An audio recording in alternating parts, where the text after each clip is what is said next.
റിബാതു യൗമിൻ ഫീ സബീലില്ലാഹ് ഖൈറും മിനദ് ദുനിയ വമാ അലൈഹാ. അള്ളാഹുവിന്റെ മാർഗത്തിലുള്ള ഒരു ദിവസത്തെ റിബാത്ത്, ഒറ്റ ദിവസം രാത്രി ഉറക്കമൊഴിഞ്ഞ് രാജ്യത്തെ സംരക്ഷിക്കാൻ വേണ്ടി നിന്നാൽ ദുനിയാവിലുള്ള മുഴുവൻ വിഭവങ്ങളെക്കാളും ഖൈറായത് അതാണ്. ഒരു ദിവസത്തിന് തുല്യമാവില്ലെന്നർത്ഥം ഈ ദുനിയാവിലെ മുഴുവൻ അനുഗ്രഹങ്ങളും. മറ്റൊരു ഹദീസിൽ നബി സല്ലല്ലാഹു അലൈഹി വസല്ലം പറഞ്ഞു, റിബാതു യൗമിൻ വലൈല ഖൈറുൻ മിൻ സിയാമി ശഹ്രിൻ വഖിയാമി. ഒരു രാത്രിയും പകലും അള്ളാഹുവിന്റെ മാർഗത്തിൽ രാഷ്ട്രത്തിന് കാവൽ നിന്നാൽ ഒരു മാസം മുഴുവൻ നോമ്പ് നോൽക്കുകയും രാത്രി ആ ഒരു മാസം മുഴുവൻ തഹജ്ജുദ് നമസ്കരിക്കുകയും ചെയ്യുന്നതിനേക്കാൾ ഖൈറാണ് ഒരൊറ്റ ദിവസത്തെ രാജ്യസുരക്ഷയ്ക്ക് വേണ്ടിയുള്ള കാവൽ നിൽക്കൽ.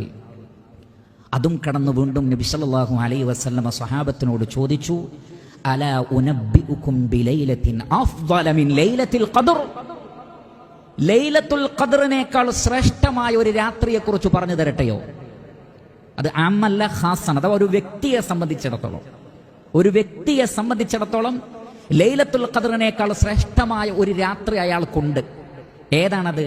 നബി സല്ലല്ലാഹു അലൈഹി വസല്ലം പറഞ്ഞു, ഹാരിസുൻ ഹറസ ഫീ അർളി ഖൗഫിൻ ലഅല്ലഹു ലാ യർജിഉ ഇലാ അഹ്ലിഹി. അങ്ങേയറ്റം ഭീതിയുള്ള ശത്രുക്കളിൽ നിന്ന് ആക്രമണം ഉണ്ടാകും എന്ന് ഉറപ്പുള്ള രാത്രിയിൽ ഒരു വേള ഞാൻ എൻ്റെ കുടുംബത്തിലേക്ക് മടങ്ങിപ്പോവുകയില്ല എന്ന് അയാൾക്ക് തോന്നുമാറും ഭീതിയുള്ള രാത്രിയിൽ അള്ളാഹുവിൻ്റെ മാർഗത്തിൽ ചെലവഴിച്ച ഒരു വ്യക്തിക്ക് ആ രാത്രി ലൈലത്തുൽ ഖദ്റിനേക്കാൾ പ്രധാനപ്പെട്ടതാണ്. ശ്രേഷ്ഠതയിൽ ഒരു വേള തൻ്റെ കുടുംബക്കാരിലേക്ക് മടങ്ങാൻ കഴിഞ്ഞെന്ന് വരില്ല. ശത്രുവിൻ്റെ ആക്രമണം, വെടിയുണ്ടകൾ ഏത് നിമിഷവും തൻ്റെ ശരീരത്തിൽ തുളച്ചു കയറാം. ഏത് നിമിഷവും ഒരു ബോംബ് സ്ഫോടനത്തിൽ ഞാൻ മരിച്ചു പോകാം. പക്ഷേ രാജ്യത്തിന്റെ സംരക്ഷണം പ്രധാനപ്പെട്ടതാണ്, അത് അല്ലാഹു നിയമമാക്കിയതാണ് എന്ന നിയ്യത്തോടുകൂടി, ഇഖ്ലാസോടുകൂടി ആ രാത്രി ചെലവഴിച്ചവന് ആ രാത്രി ലൈലത്തുൽ ഖദ്റിനേക്കാൾ ഖൈറായതായിരിക്കും.